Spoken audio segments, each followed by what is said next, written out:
We got the streaming war is over. Piracy won. Off rip. I know it's a banger. Netflix was $8.99 a month. Wait. Streaming had won. Netflix was $8.99 a month. Everything was there. No torrents, no sketchy websites, no malware, just click and watch. But by 2024, something impossible happened. Piracy websites' visits exploded to 216 billion, higher than before Netflix even existed. The companies that killed piracy brought it back from the dead, and they did it by betraying every single principle that made them successful. Now, 76% of young people pirate content while still paying for subscriptions. Modern piracy sites offer better interfaces than Netflix, and the industry is staring down $113 billion in losses by 2027. I'm going to go ahead and say this. Part of the reason why piracy reached its peak is because the companies that were taking money out of people's pockets made their existence necessary almost. Because you reach a point where, okay, yes, people pirate videos here or there. Every now and then you got fights that people are watching on illegal websites because they don't want to pay, $20, $30 for the pay-per-view, whatever. But then you have all these sites. You have 6 different streaming services, and you have to have all 6 if you want to watch your shows, because there might be 1 show on Peacock. There might be 3 shows on Netflix. There might be 2 shows on Hulu, and there's 4 more shows on this other platform. If you don't buy each platform individually, you don't get your show. Like before, when we had just regular television, you would just click channels, right? There was like DirecTV. There was what was that other one? It was Red Dish Network. Right, and those are the main 2 that come to my head. So you had very few television services, and they had hundreds and thousands of channels, and you could see your shows on there. So you didn't have to buy DirecTV subscription and a Dish Network subscription. You had one or the other, depending on what you preferred. Now you have to have 6 or 7 different subscriptions, and they're not cheap. It's not $3 a month. It's not $4 a month. It's for Netflix. I think it's like they raised their thing to like $14 a month, and you still get ads. What are we talking about? Are we serious right now? That's crazy. Then you're talking about I have to get let's ballpark and say each of them costs only $9, right?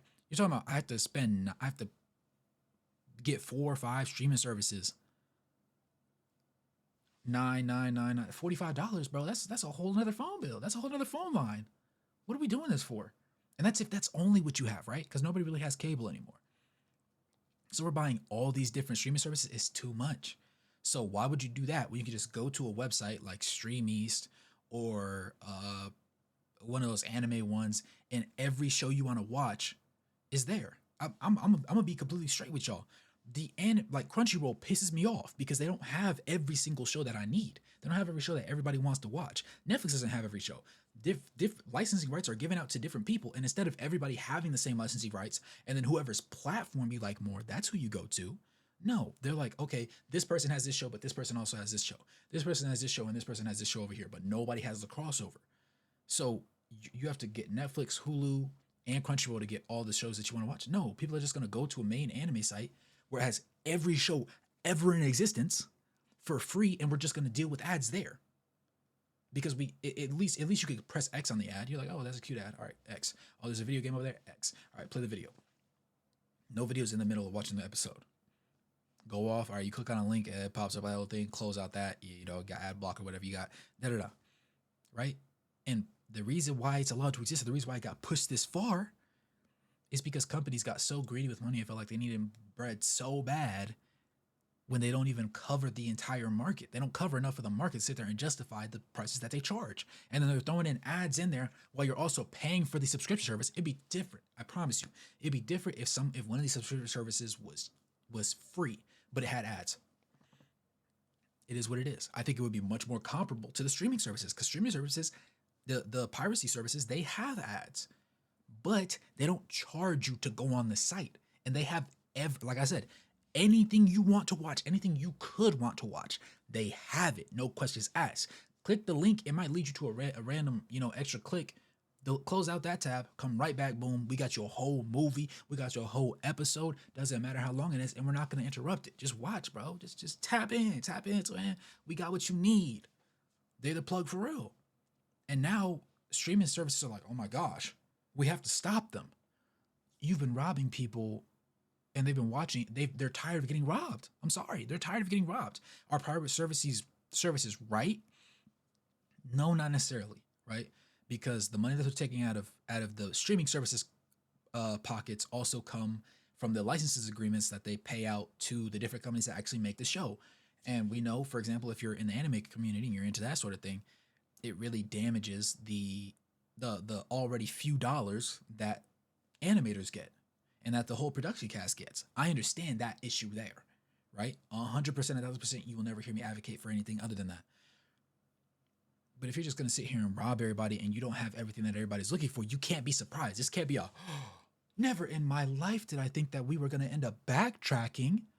This was inevitable as soon as you kept hiking prices.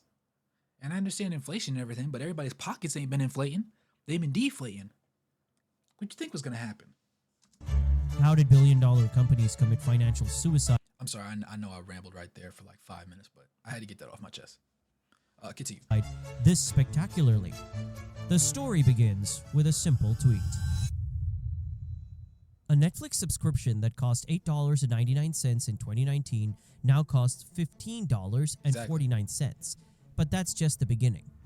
Disney Plus launched at $6.99, promising affordable family entertainment. Today, it's $15.99. What? That's a 129% increase in 5 years. HBO Max started as a premium option at $14.99.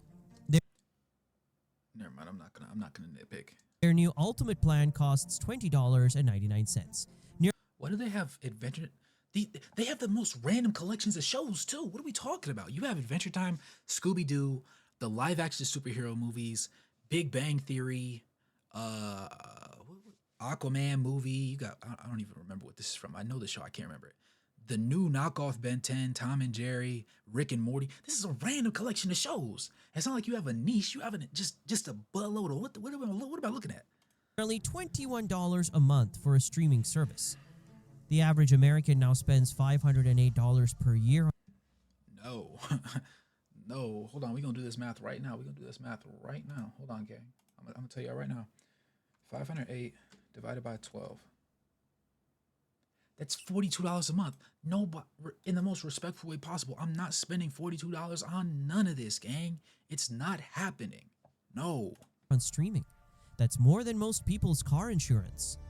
But the problem is, you can't just pick one service anymore.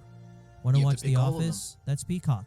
Game of Thrones? HBO Max. The Marvel shows? Disney Plus. Stranger Things? Netflix. To get everything your family wants, you need 6 Are we serious right now? different subscriptions. The monthly bill hits $100 before you've watched a single episode. Imagine a family at their kitchen table, calculator out, trying to figure out how to afford entertainment for their kids. Dad scrolling through subscription prices, mom's adding up the monthly costs. The kids are asking why they can't watch the shows their friends are talking about. This is the moment streaming died. We would love to have the margins that Netflix has, Disney CEO Bob Iger told investors. I'm not buying anything a Disney CEO says. You guys have been about $1. You'll milk anything for $1. Don't talk to me about margins. Plus, you guys have Disneyland, you got Disney World, you got all these different things that you also do. Netflix just has shows. All right, they just have shows. You have other bags that you could get your hand into. Y'all got merch y'all could get your hands into. Y'all, what? I'm getting hot. Translation: he wants to squeeze every dollar out of customers, just like Netflix does. More than Netflix does, realistically. Let's keep it a band. Disney ain't never skipped out on a meal. They ain't never missed out on $1. The companies that promised to replace expensive cable TV became more expensive than cable TV. But raising prices was just the beginning. What Netflix did next crossed a line no company had ever crossed before. In 2017, Netflix proudly tweeted, "Love is sharing a password." By 2023, they were charging $6.99 extra for the same thing. The tweet went viral. Netflix looked cool, understanding, human. Then they backtracked. They got it. Families share accounts. College kids use their parents' login. That's not stealing, that's love. But internal documents reveal Netflix executives were already discussing password sharing as a revenue problem back in 2019. While publicly celebrating sharing, they were privately plotting to destroy it. Then in 2022, Netflix lost 1 million subscribers in a single quarter, the first subscriber loss in the company's history. Panic set in, stock prices collapsed, investors demanded blood.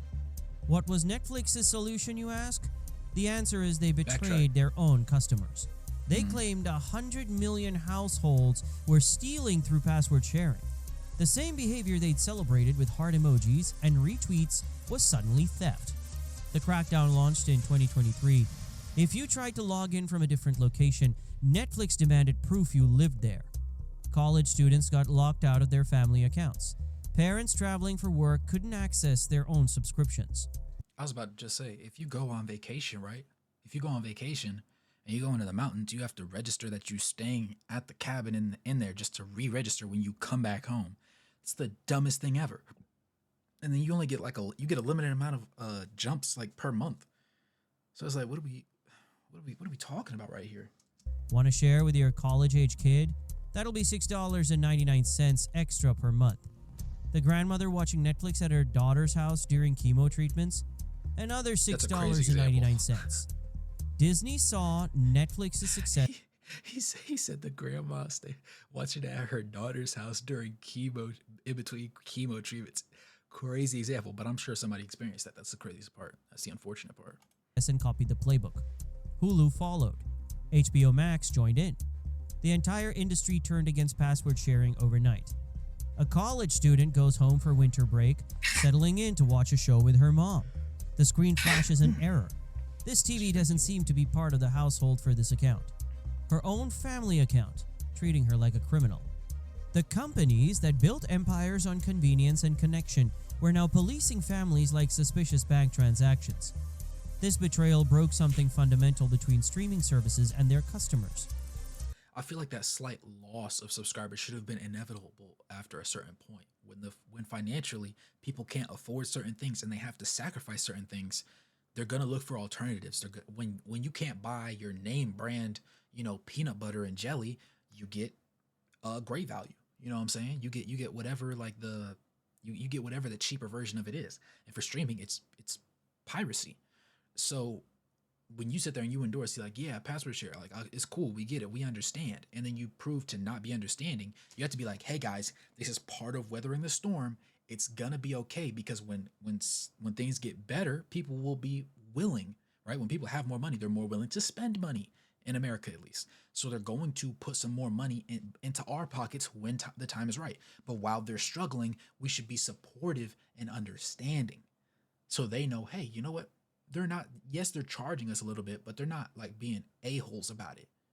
No, you didn't do that. In fact, all of the streaming services, it wasn't like 2 or 3 of the big ones. No, it was everybody. They all said, oh, he did that? Yeah, let's do it too. Oh, they're doing that? Yeah, let's do it too. Copycats.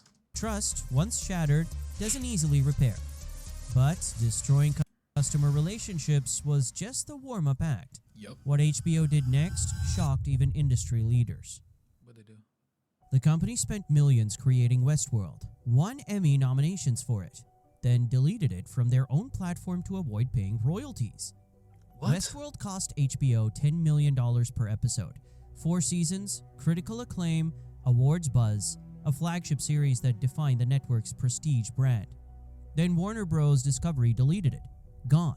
Vanished. Like it never existed. The reason? Avoiding residual payments to the cast and crew. HBO would rather erase their own masterpiece than pay the people who created it. But Westworld was just the beginning of the content apocalypse. In February 2025, HBO Max removed 80 shows in a single day. Subscribers woke up to find their watch lists gutted. Cartoon Network classics disappeared overnight too. Shows that defined childhoods deleted to cut costs. Parents trying to share nostalgic cartoons with their kids found empty pages where beloved series used to be. The strategy they deployed is called content impairment. Remove shows from your platform, claim them as business losses, and get tax write-offs. Destroy art to save money. Even as a business owner, sometimes you can maximize profits, right? I feel like in my head, it's like hold on, I'm yapping a lot, so we're just gonna go full screen here and there. I feel like for a certain like to a certain extent. It's like a bell curve, right? You remember that from science class, so or math class. It's like on one end, it's like you can maximize your profits up to a certain point. Then when you reach that point, you can't really maximize it anymore. You have to like go out of your way, and once you pass that mark, you start losing money, right? People start turning against you. So in order to combat that, you say, okay, this is the cutoff. Let's go back towards the middle just a little bit, and we're not making the most money we could squeeze out of people, but we're making a really, really, really, really, really, really good amount to where they're gonna allow us to keep squeezing them in this way, and they're not gonna resist us. Once you reach that point, I feel like that's perfect. That's where it should be. That's where you sit. That's the safety zone. That's where you sit. You don't need to push boundaries and see how far can I rob them. Lock in. But and then taking away shows just for the sake of just for the sake of claiming them as a loss because you didn't want to just pay the residuals then and claim that as the loss. What are we talking about? Disney joined the content 10 million for an episode, 4 seasons of episodes, and then you take it off. You're crazy. You out of your mind. You are out of your mind. destruction party. Shows vanished from Disney Plus without explanation. Series that families have been watching together simply disappeared mid-season. We continue to aggressively manage our cost base, Disney executives told investors. Translation: we'll delete anything that costs us a penny in residuals. A father and his 8-year-old son are halfway through a cartoon series. Tuesday night, family movie time. They pull up Disney Plus, and nothing. Just an empty slot where their shared experience used to be. The boy asks, "Dad, where did our show go?" And the dad has no answer, because companies decided his son's entertainment was worth less than their quarterly profit margins. This is the madness of content destruction. Companies spending millions to create shows, then spending more money to erase them. While streaming services deleted their own content and charged families for sharing, something interesting was happening in the darker corners of the internet. Modern piracy sites offer Netflix-like interfaces, instant streaming, no ads, and never remove content. Everything streaming services used to promise. Gone are the days of sketchy torrent sites loaded with malware and pop-ups. Today's piracy platforms look like professionally designed streaming services. Sites like YTS and 1337X feature clean, minimalist designs, sleek search bars, movie posters in perfect grids, user ratings and reviews, mobile responsive layouts that work flawlessly on phones and tablets. Click on any movie and it starts streaming instantly. No technical knowledge required, just like Netflix, but with every movie ever made. The search actually works. Yes. Type in any show and find it immediately. Piracy sites don't have geographic restrictions. And by any show, we do mean any show. Whatever you need, I got. Hurry up and buy. Show from every country available everywhere. No, this content is not available in your region nonsense. No VPN required. The content never disappears. That childhood cartoon HBO deleted, still there. The cancelled series Netflix removed, available in full. Piracy sites became the internet's permanent library, while legal services turned into revolving doors. Here's what's even more amazing. Illegal sites offer better customer service than legal ones. Oh my goodness, I'm so glad he brought this up. I'm so glad he brought this up because it's actually crazy. It's actually crazy how there's real customer support for the guys that should in theory be making significantly less money because they use less ads. They don't have like a perfect scheme for how they throw ads in there. But somehow they take care of people better than the billion-dollar entities that already exist and have existed for years. Crazy. Let's say you want to watch a specific movie. On Netflix search, not found. Check other apps, still not available. Maybe try Amazon Prime for $4.99 rental. On a piracy site, search, click, watch. In HD, for free, instantly.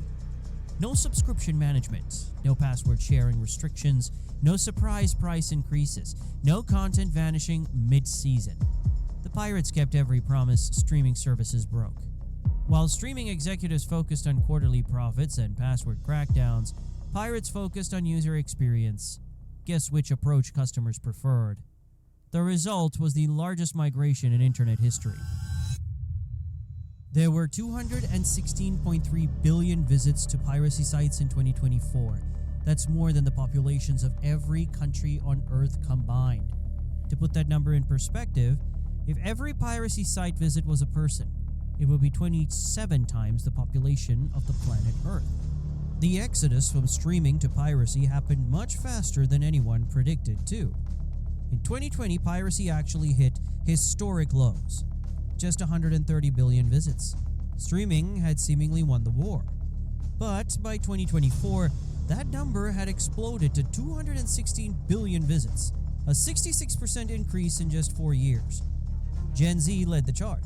76% admit to pirating content while still paying for legitimate subscriptions. They're not abandoning streaming services completely. They're using both systems, legal and illegal, to get what they want. Yep. Half of all young people canceled at least one streaming service in the past 6 months. They are rebelling. Sweden provides a glimpse of the global scale. 25% of the entire population pirates content. In a developed, wealthy European country, 1 in 4 people has given up on legal streaming. The piracy surge isn't limited to movies and TV either. Manga piracy alone grew 347% between 2019 and 2024. Every type of content, every demographic, every country, a whopping 24% of all internet traffic in North America, Europe, and Asia Pacific goes to piracy. That's more than some niche activity. That's a mainstream behavior. But here's what makes this migration different from the old Napster days. 80% of modern piracy is streaming based, not downloads. People aren't hoarding content on hard drives, they're treating piracy sites like alternative Netflix platforms. Picture a world map lighting up in real time with piracy activity. Dots appearing every second. Millions per hour. A global visualization of customer dissatisfaction with an entire industry. The teenagers in Sweden, the college students in California, the families in Australia, all making the same decision independently. Streaming services failed us, so we'll find alternatives. Over 50% of Gen Z and millennials have already canceled at least one service in the last 6 months. That's a clear message, industry analysts noted. The message is simple. Betray your customers and they'll abandon you in the millions. It's not looking good for Netflix and co. Streaming services are projected to lose $113 billion by 2027, making it the most expensive business mistake in entertainment history. That number is so large, it's almost impossible to comprehend. For context, $113 billion is more than the entire GDP of Morocco. It's enough money to fund NASA for 4 years. The United States alone loses between $29.2 billion and $71 billion annually to digital piracy. That's the economic output of entire states vanishing into the digital void. Disney's streaming division lost $387 million in just the fourth quarter of 2023, not for the year, for 3 months. Warner Bros. Discovery posted a staggering $10 billion loss in the second quarter of 2024. This is real money, real jobs, real consequences. The piracy resurgence costs 70,000 American jobs every year. Sound engineers, editors, writers, production assistants, entire careers erased because customers fled to illegal alternatives. Stock prices tell the story of investor panic. Disney shares dropped after subscriber losses. Warner Bros. Discovery became a cautionary tale of corporate mismanagement. Netflix's stock remains volatile as growth stagnates. Imagine the boardroom at Disney headquarters. Executives in expensive suits staring at quarterly reports showing their first subscriber decline ever. Charts and graphs painting a picture of corporate failure. Bob Iger realizing his price increase strategy has backfired catastrophically. The same scene is played out at Warner Bros. Discovery, HBO, Paramount, and every other streaming company. Executives who thought customers had nowhere else to go are discovering that customers always have somewhere else to go.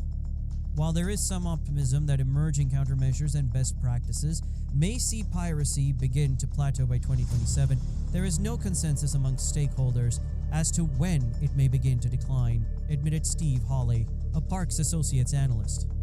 Translation: the industry has no idea how to fix this mess. The Titanic comparison writes itself. Streaming executives, convinced of their own unsinkability, steered directly into the iceberg of customer rebellion. The damage is already done. The question now is how many companies survive the sinking? This is what happens when billion-dollar industries forget the most basic rule of business. The customer is always right. So, what's the conclusion? Is streaming dead? Today, the industry scrambles with desperate damage control. Bundle deals that try to recreate cable packages. Price cuts that feel like too little too late. The fundamental lesson is simple. Convenience and value always win. When legal options become inconvenient and overpriced, customers find alternatives, even illegal ones. When companies prioritize short-term profits over customer satisfaction, they don't just lose customers, they create their own competition. The streaming wars are over. The customers won. And their weapon of choice was the very piracy that streaming was supposed to eliminate forever. Only time will tell what happens to streaming. What happens to piracy? How about you? Which streaming services have you canceled? Phenomenal video. Phenomenal. Who made this? Money Legends. Only 19,000. I said 19 million. I'm about to say, yeah, I'm not gonna lie. You did your thing with this one. The fact of the matter is, if they want to fix anything, they have to care about people. The moment you stop caring about people, this is the moment your sales drop. Like, even for example, with like Apple, they stopped revolutionizing products and started chasing profit margins. So people don't feel like every single year they have to buy the new iPhone. There's nothing different with the new iPhone. They do all these drops. They've had a couple times where they've announced something that couldn't even be feasibly done. There's just so many things going on, so many issues that they're running into, and they brought it on themselves. So I'm not saying that you have to always lean towards the consumer, right? Because sometimes you do have to do things for the sake of profit, for the sake of like keeping things afloat. You have to. I recognize that. People every day recognize that. Small business owners recognize that. But at the same time, you can't just keep saying, yeah, bend over for me real quick and expecting everybody to keep bending. Everybody can't touch their toes. Some people can and some people will. But at some point, there's a point of no return and people say, no, I don't want that anymore. That's just how it goes.